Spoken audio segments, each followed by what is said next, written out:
Here it is, Sunday afternoon. I've piddled and let the time pass. It's going to be dark before we know it. So I decided I would continue my cousin Homer's story.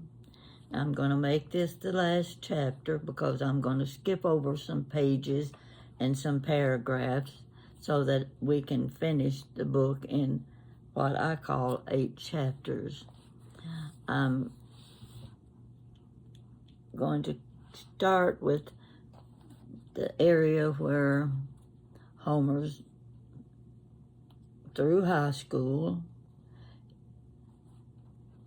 and said we reached the 1940s, wartime. And it's not going to be easy for me to read because the lighting isn't good, and I don't have enough outlets in my house to find one that's got an empty space where I can use a long extension cord for a light. So just bear with me. I'm going to start reading. As the decade of the 40s rolled around, the war situation was getting more tense. Economic conditions had improved somewhat nationwide due to industries such as the automobile plant being retooled, yes, to make weapons were being shipped. Wait a minute. Let me start again. Economic conditions had improved somewhat nationwide due to industries such as the automobile plant being retooled to make weapons. America was preparing for war, indeed, was already involved. Weapons were being shipped from the United States daily to aid England and France, who were fighting for their very existence on the European continent. The English, in the spring of 1940, were forced off the continent at Dunkirk, a French port on the North Sea near Belgium. Hundreds of boats and ships evacuated English and French troops across the channel to England, but not without thousands of casualties. Hitler began the bombing of London and other English cities in what became known as the Battle of Britain. U.S. ships, many torpedoed by German U-boats, plied the Atlantic, hauling war supplies to the beleaguered Britons. I'm not doing very good on this right now. I'm going to turn this direction. Maybe the lighting will be a little bit better. I've still got the problem with my knee, and it's hard for me to get around, and every time I move, it hurts. So anyway, if it's not one thing, it's something else. Okay. These activities opened jobs in the industrial cities of the North. Formerly unemployed fathers of all ages packed up and moved their families to these cities to take advantage of the opportunity to free themselves from poverty. At our house, we barely felt the effects of the new prosperity. Jobs remained scarce. Walter was fairly prosperous. He had married, so now he had a wife and one little girl to provide for. So he had plenty of incentive to find work. Carly and Doyle were working in a small print shop, not making a lot of money, but contributing to the family budget, which was a lot of help to Mom. She loosened up somewhat when it came to luxuries, such as an extra pair of shoes for me and my younger brother. She was not so much against us seeing a picture show as she had been in the real lean years. My own contribution during this thawing out period was minimal. I did do odd jobs for families in the neighborhood.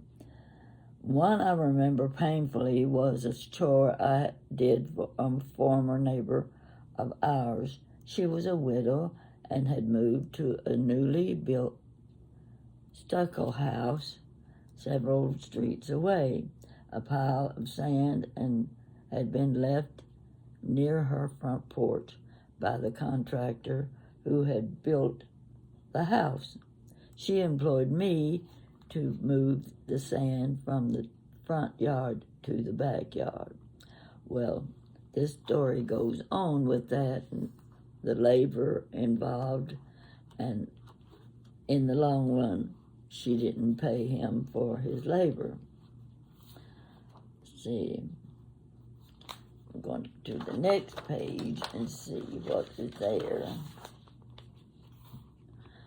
And where his brothers worked, Mr. Cunningham, an old gentleman who owned the shop, was aware of my presence.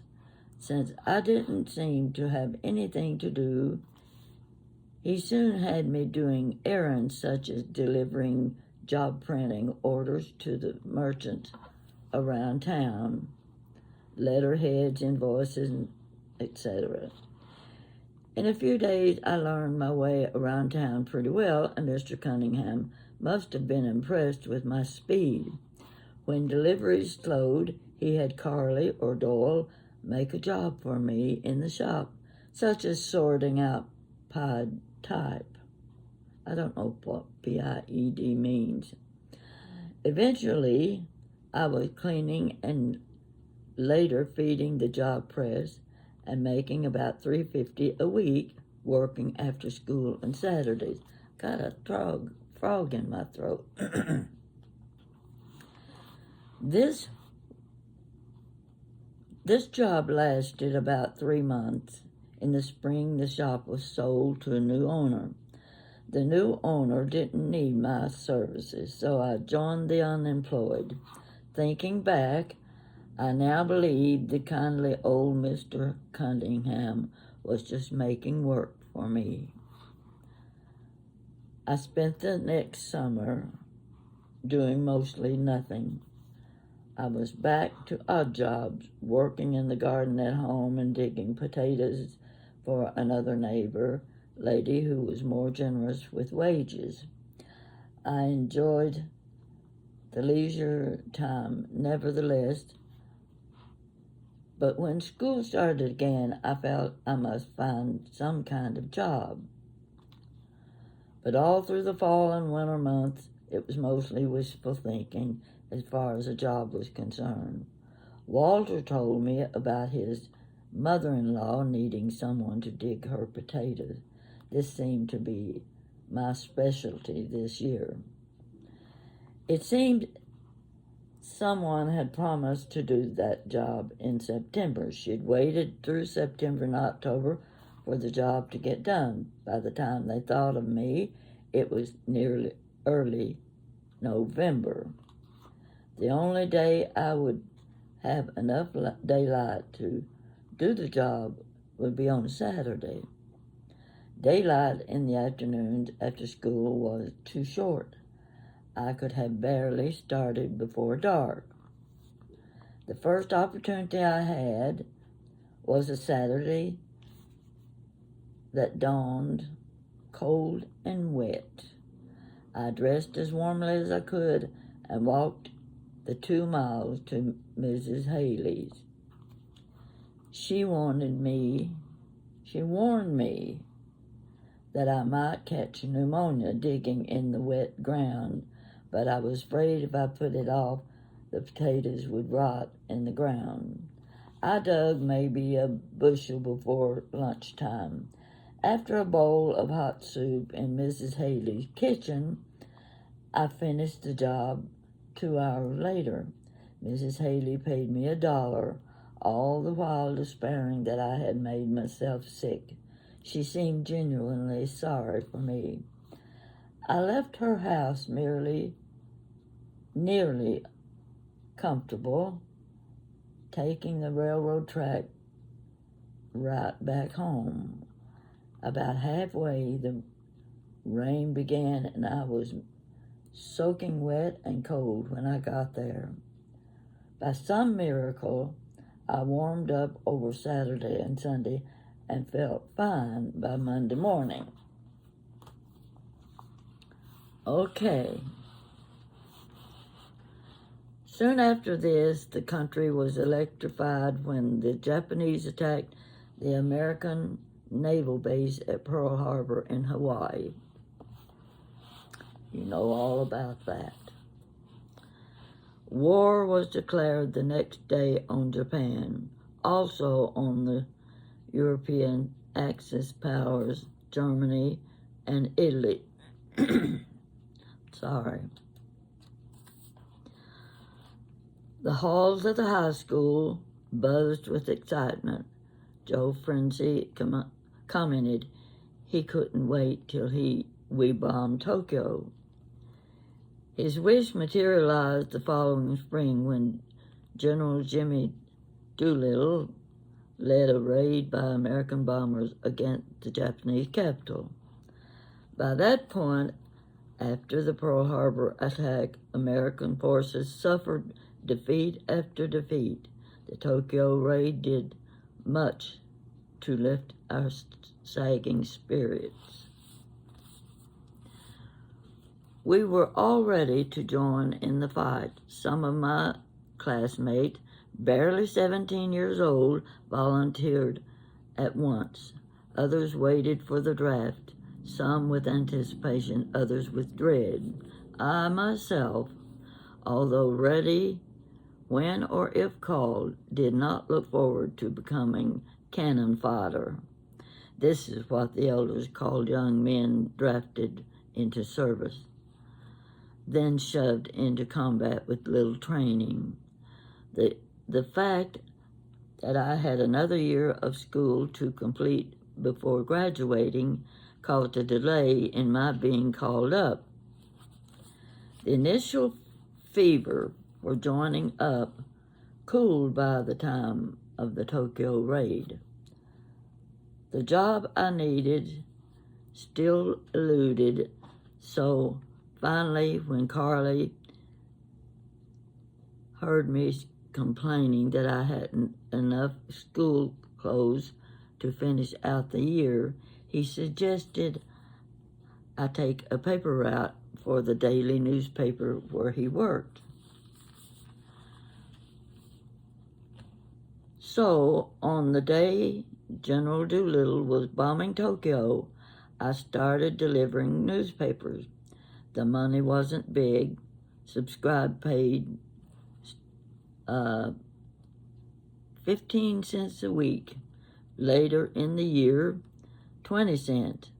But by being frugal, I was able to buy my own clothes and an occasional ice cream pop or candy bar. Our circulation manager, Walter Early, rewarded his carriers with movie tickets for each new subscriber. I spent a lot of time at the movie theater during the next few months. About a month after starting this job, another opportunity arose. Doyle had heard that a local druggist needed someone to sell popcorn. His machine was at the front door of the drugstore, next door to the Brownie Theater, so placed to catch the attention of the crowds of moviegoers. The only catch was the theater had, as all theaters do, its own popcorn machine. Now, there's more to that story, but I'm going to pass on it. Okay, get to the next page. Just bear with me, folks. We're going to get this story taken care of. And I know you're anxious to hear the ending. After another hour or so, I had only half-heartedly whooped it up. Sales continued to slump. Now, let's see. I want to go past that. Okay. Since I had failed my third year in high school, I was a member of 2 graduating classes. The kids with whom I had gone through junior high and 3 years of high school had all, with very few exceptions, graduated from high school the year before. So in the spring of my graduation, a year later, I had the luxury of lots of free time, since I only needed 2 or 3 credits to meet the requirement for graduation. I could finish my classes in the morning and have most afternoons off. The draft caught up with me in March, about the time I quit the paper route. The local draft board decided I was near enough finishing school to qualify for the service, so I was duly notified. I need to take a drink. Maybe this will clear my frogginess.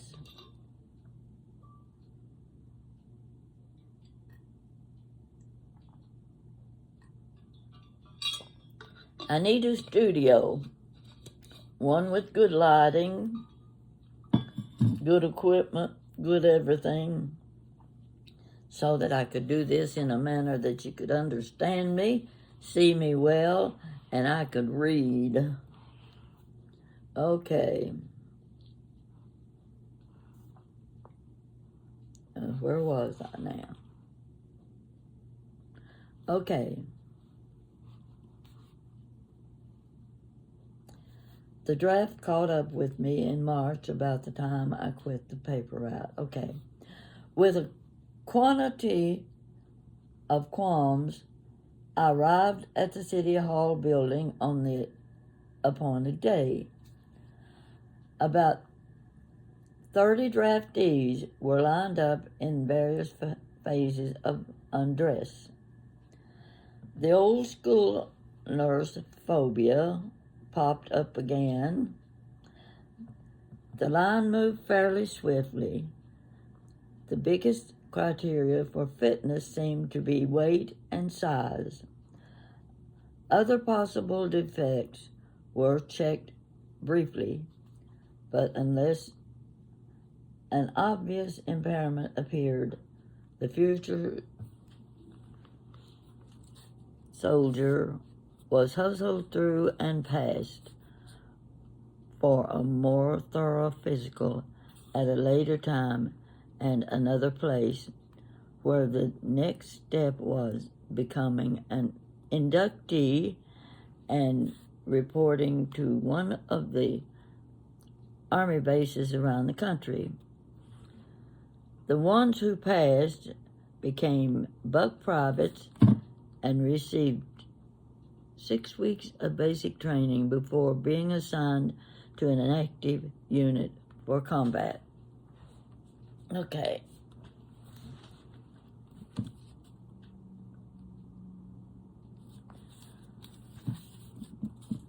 I was among the rejects who were classified 4F.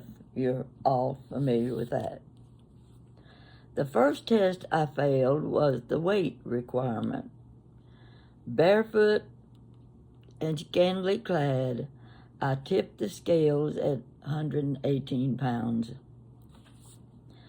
When I reached the doctor who was checking heart and lungs, there was a pause. He looked briefly at the sunken chest and small bones I displayed, took a look at my weight noted on the chart, then motioned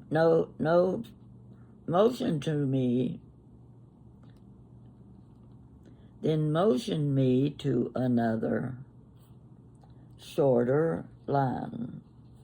A half-dozen young men in this line received a 4F classification and were told to go home until further notice. We all had mixed emotions on hearing this. None of us were anxious to be thrown into battle, unprepared as we were physically.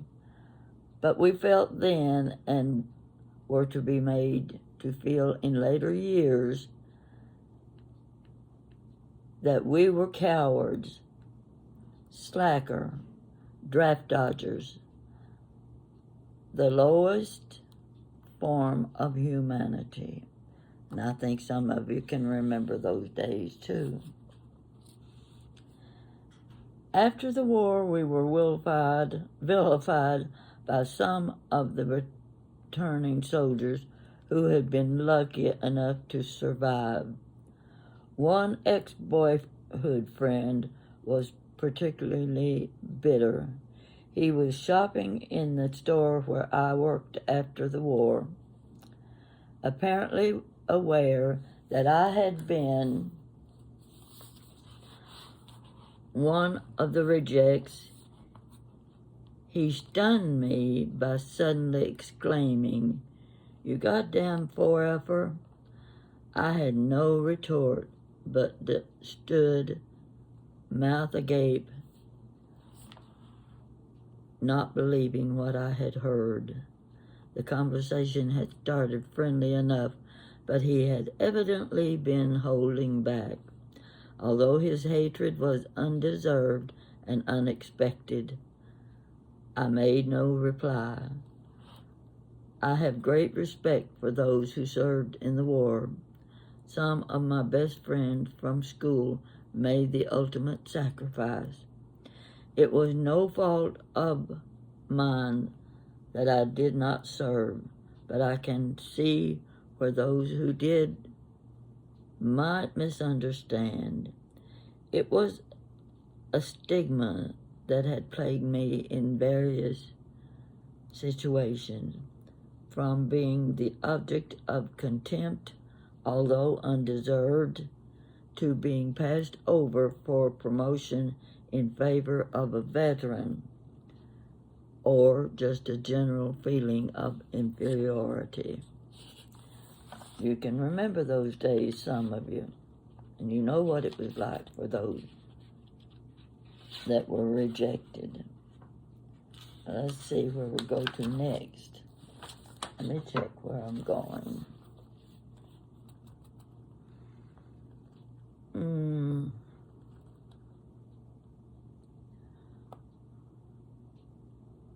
Let's see.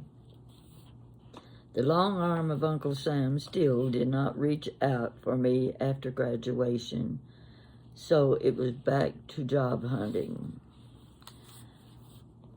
After 3 days of freedom from school, Doyle brought news that a resort owner, he owned a fishing camp, actually, was looking for workers. This was an older man by the ludicrous name of Grandma.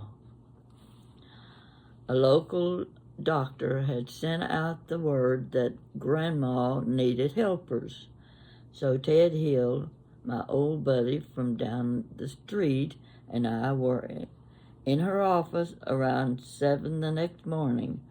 We were hired immediately, given bus fare, and told to catch the 8 o'clock bus to Tennessee. Now, this part goes on to tell his experience working at the fishing camp. Let's see, I want to bypass that. Give me a minute to look it up. We don't need to hear all of the experiences, especially him out in the water, pulling the boats in from the buoys, and he didn't even know how to swim.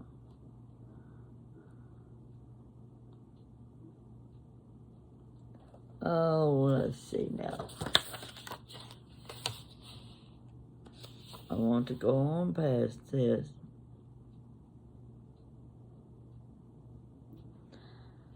Mr. Hendrickson, we want off tonight. This is a couple of the other workers. These two are going to work in our place, which was Homer and his friend. He indicated me and Ted. Grandma looked them over for a minute, then told them, "If you can work for each other, I don't need all of you. Take off. You won't need to come back." After that, Ted and I were the only waiters left. Norman Bales, better known as Slim, was the restaurant manager at the time. When work duty had to be done by just two of us, it got to be a little too much for Ted, so he threw in the towel. In other words, he quit. September came, tourism as well as fishing. He goes on through, in the winter months, of course, they closed down and he was out of work. Anyone reading this knows that I love music. The money I had saved was partly spent to buy a used piano. There was a little bit of musical talent in the Rowlett family. My mother and all of her sisters could play the pump organ or piano with no training whatsoever. So obviously Homer was one of the talented ones. Where was I now? Okay. He bought the piano. I had made this selection with Mom's help at Gibson Music Store. The price was $100. This purchase was made in the summer, around the first part of August. This made coming home on my 2 days leave even more exciting. Whoa. I am having trouble reading this. Besides seeing Mom and the family and doing some relaxing reading late at night by Mom's lamp with the red shade on the couch in the living room, I could now sit down at the old piano and pick out tunes with one hand of songs I had learned in school as a boy and the popular songs I loved that I heard currently on the radio. After being sent home at the close of the season from the fishing camp, I spent even more time at the piano. By randomly fingering the keys, I created original snatches of melody. I'm sure they were not tunes I had heard previously, which are still familiar to me in my later years.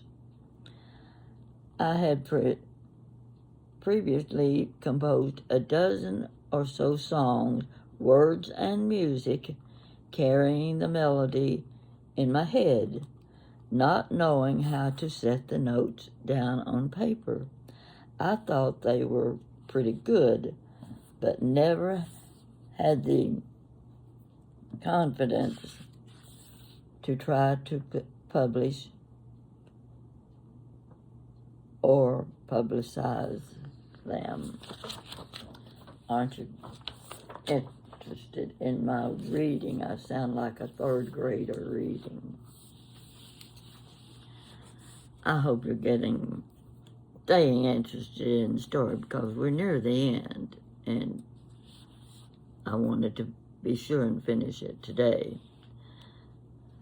Now I was again in the ranks of the unemployed, but not for long. Dr. Goldie Eagle, the doctor who was associated with Grandma, had found me a job. When I visited her at her office, I consider her a friend, and you visited friends, she told me to go see Mr. Doverspike. Have you ever heard that name before? At Penney's, and asked for a job. We're talking about J.C. Penney.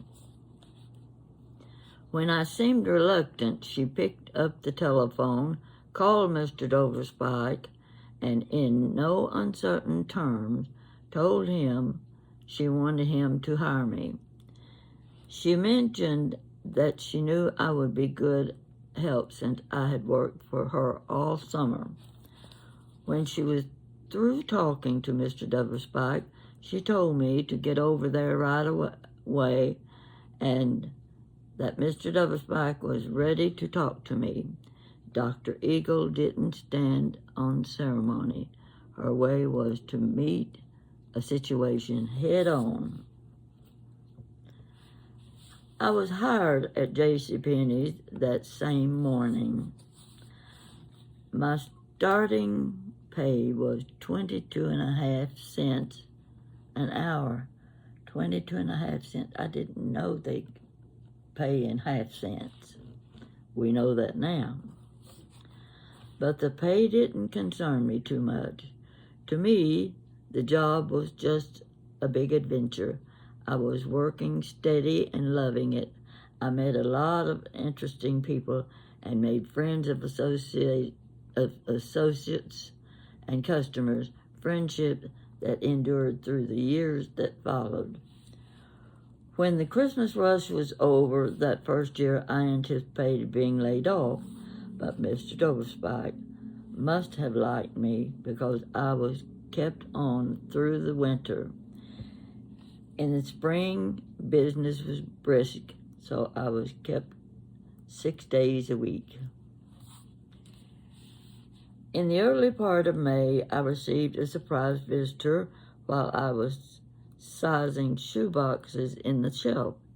It was Grandma, the fishing camp and restaurant owner I had worked for last summer.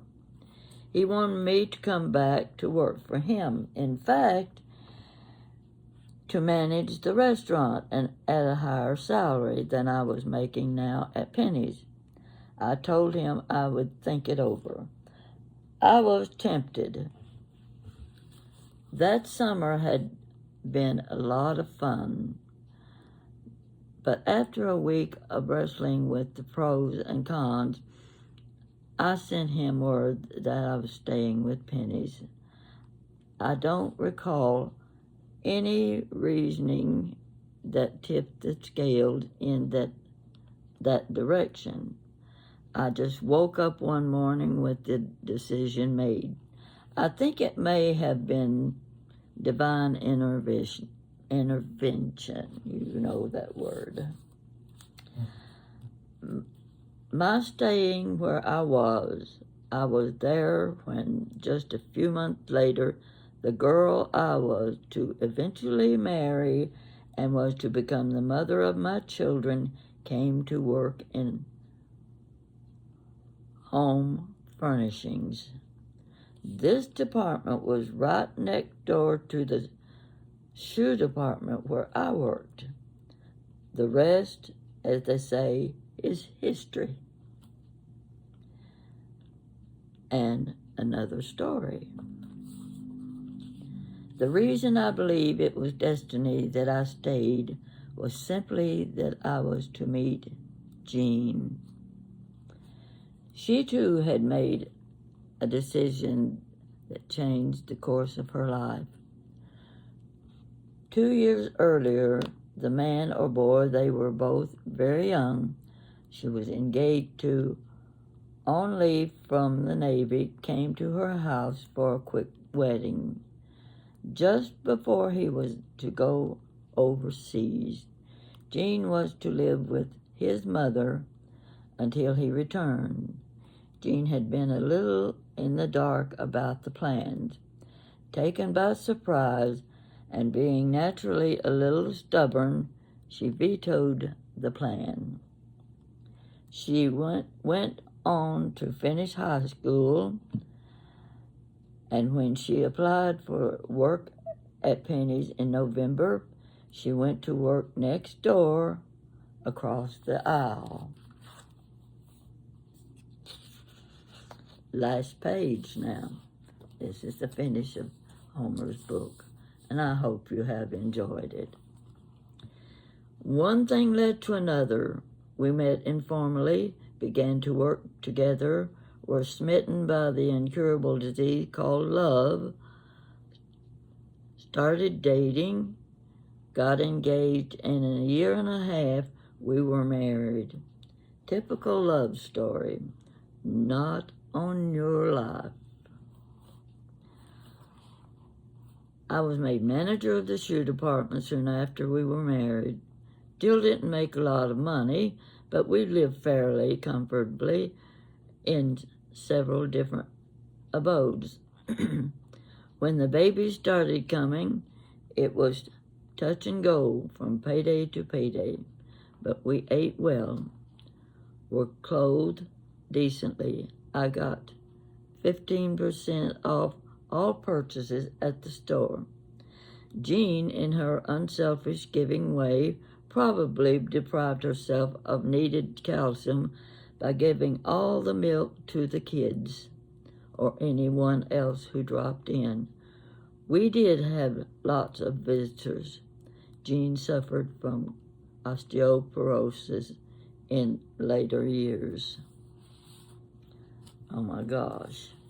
And I've been diagnosed to have osteoarthritis. Prior to entering married life, about a year before, in fact, the draft board called me up again. 2 weeks after Japan surrendered.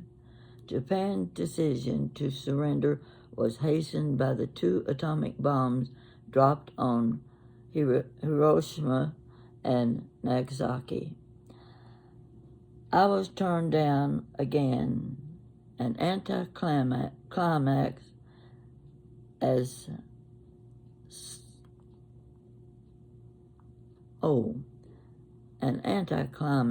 soldiers and sailors were already returning from the war overseas. So, after living through the Depression years as a youth, I was entering my adult years as a time when the world seemed again at peace and optimism was on the rise. Strangely, the future was filled with problems to be solved by nations and individuals, just as there has been problems during the 30s. For my parents and the nation of my youth, I was just seeing them from a different perspective. To sum up my life to that point in one word, the word might be survival. I was undernourished as a child, but I survived.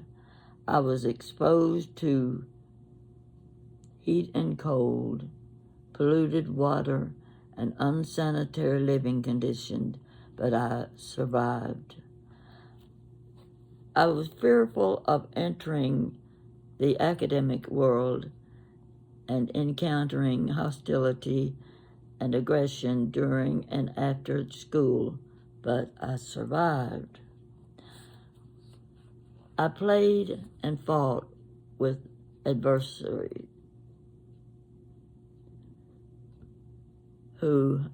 goodness gracious, I played and fought with adversaries who outweighed me by 30 pounds.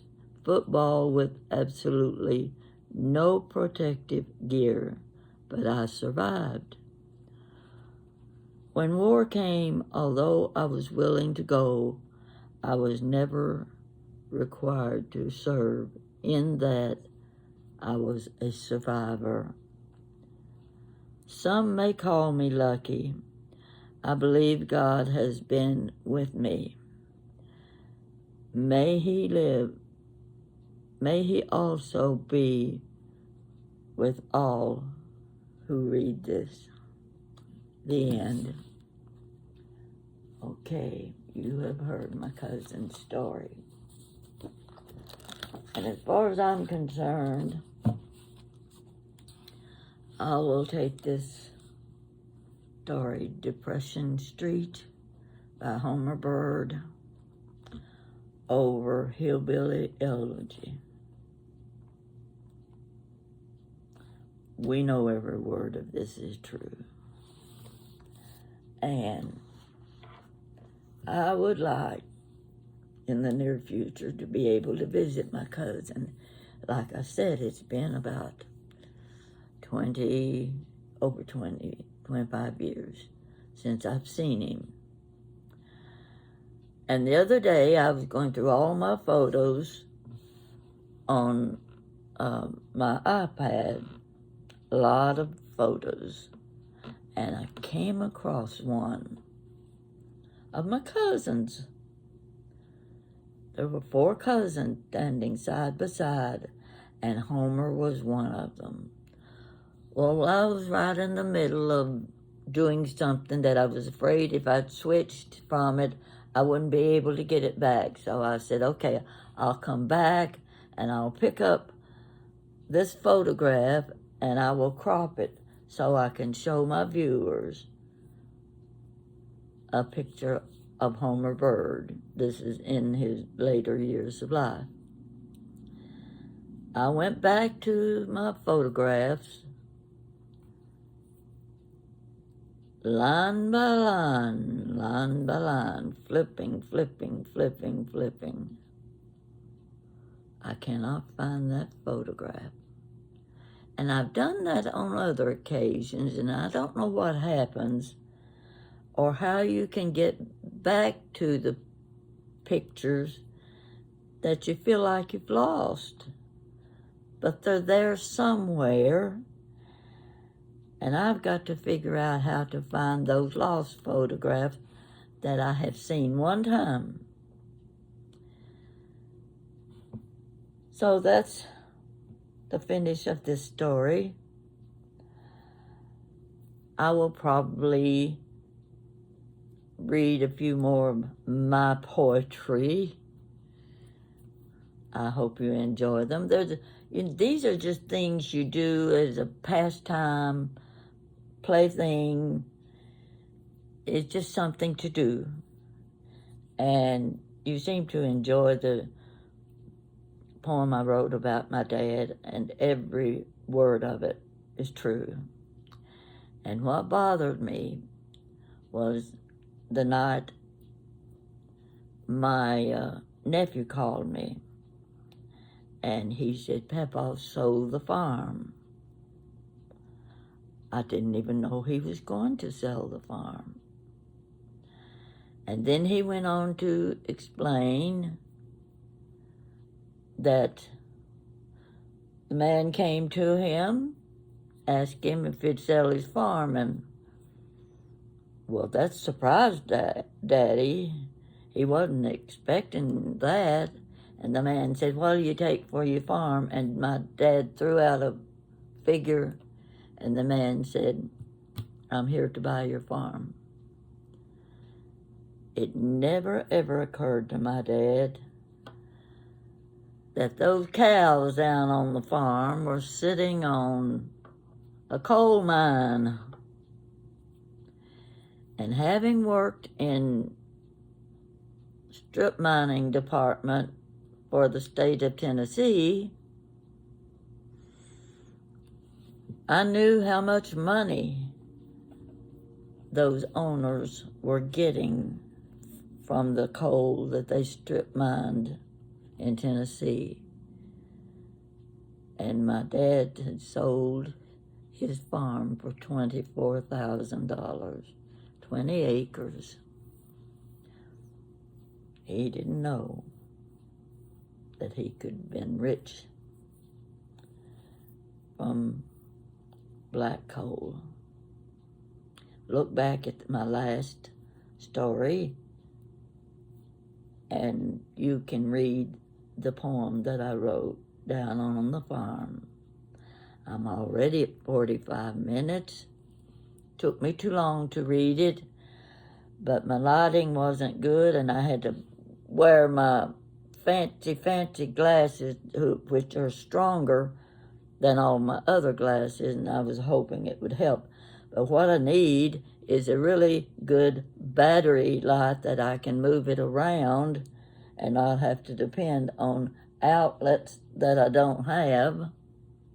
Well, I can keep on complaining and telling you more of my woes, but it's Sunday afternoon. Tomorrow, I don't know what I plan to do tomorrow, but on Tuesday, I go back to the doctor and get my B12 injection, and I've got to talk to him a little bit more about osteoarthritis. Gotta see what's best for me to do. It's not too bad right now, but I do have to stay off my feet a lot, and I can't take chances on falling. Got to go out and buy the walking cane, got to buy the walker. I'm getting ready for old age because it's setting in now. I hope you've enjoyed this story. Let me know what you think. And I think quite a few of you can make an association with the things I just read to you. And it says on the front,